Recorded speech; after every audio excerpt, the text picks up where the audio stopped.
Hi, thank you for coming back. Welcome to my channel. Yama is me. Okay, so today I have a video about how you should prepare for your finals.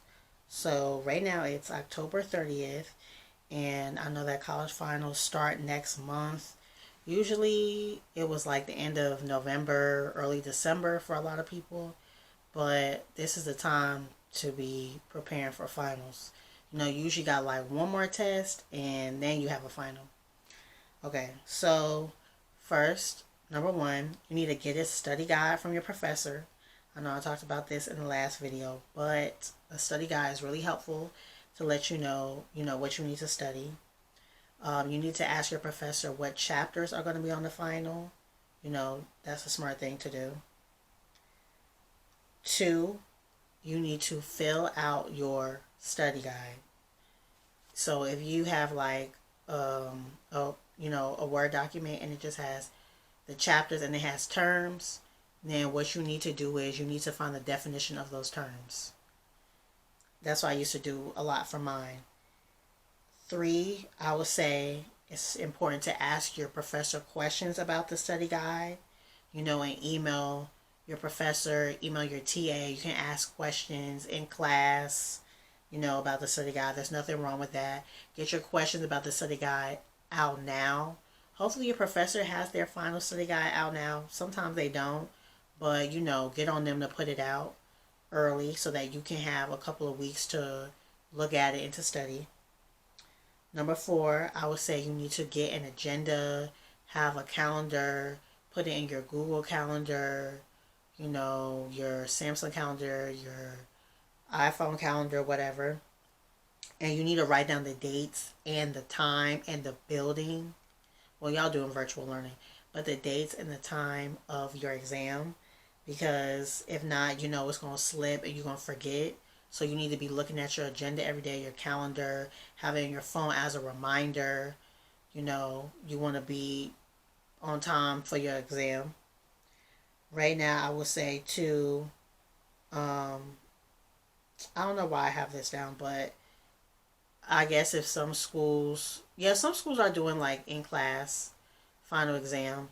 I would say get your number two pencils and get your scantrons, get them early because the week of the week of finals, a lot of times the bookstore can be out of scantrons. So you got four classes, you get your four scantrons, maybe five, maybe six, just to keep in handy. You keep it in your folder or your notebook for that class. You know, just put one in each notebook for each class. That's the smartest thing to do. Number five, I will say a lot of times your professor will have a review session, and in that review session, they'll have they'll talk about the study guide. They'll just say, hey, this chapter is going to be on it, and let me highlight some of the concepts of this chapter that I'm going to talk about. So if your professor's having a review session, the most important thing for people to do is to come. A lot of times in college, people don't come, which is stupid. So make sure you go, or you log into your Zoom and you do it. Also, I would say it's good to have a notebook and to write notes. Write notes as they go through each chapter, write notes as they go through each term. They might want an example of that term, or if they use any example to give the definition of that term, they'll a lot of times have the answer. So just write that down.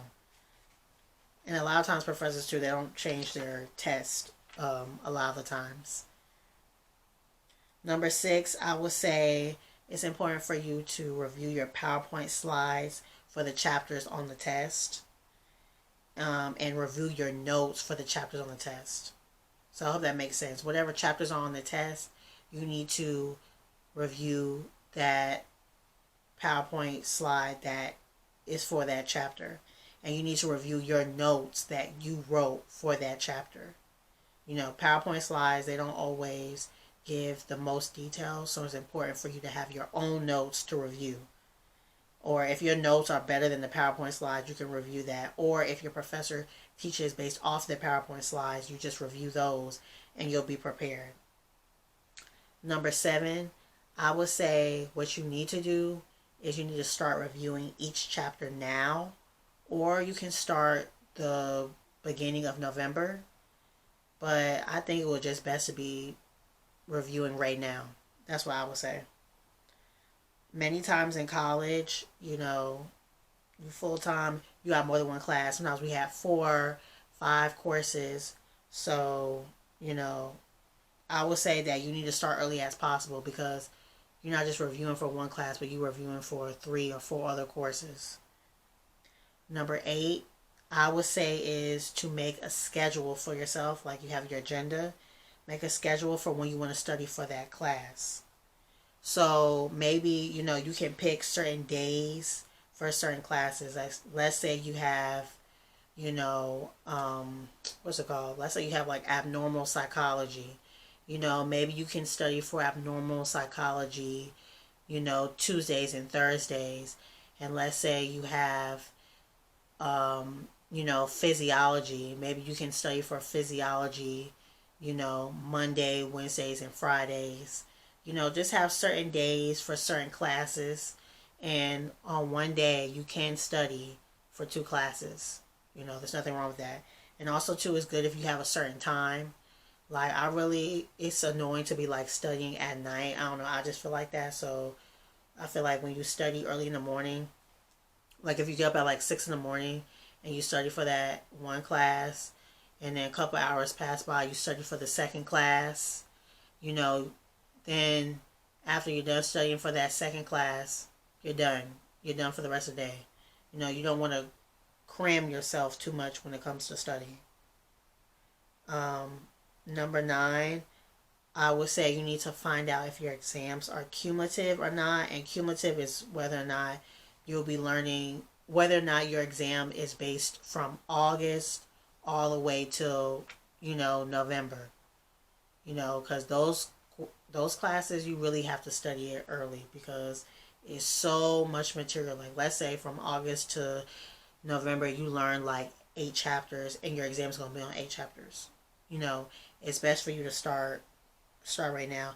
And if it's not cumulative, sometimes, your professor will just say like, oh, we have 4 tests.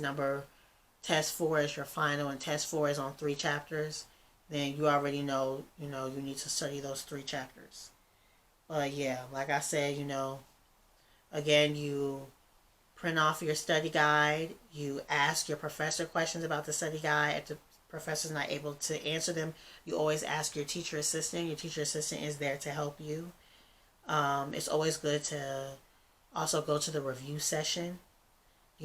Have it written in an agenda when you take your exam, what time, the building, I guess if you have to go in class. And have it on your phone too, because there are some people who have overslept and they have missed their exam. They were late for their exam, which you don't want to be. So I will say that. And also too, which I didn't touch up on, is Quizlet. If you go on Quizlet, you can actually put in the name of your course. You can even put in the course number. Of course, not every university has the same course number as you, but the course title will be the same, or the course title will be similar. So, you look at that Quizlet that somebody else created. And also, be nice, be courteous. You make your own study guide for your own class and upload it publicly for other people to look at. Because we all in college trying to learn, trying to pass. Ain't nothing wrong with, helping people out. But I would like to say thank you for tuning into my channel. Please rate, comment, subscribe, and share. You guys have a good day.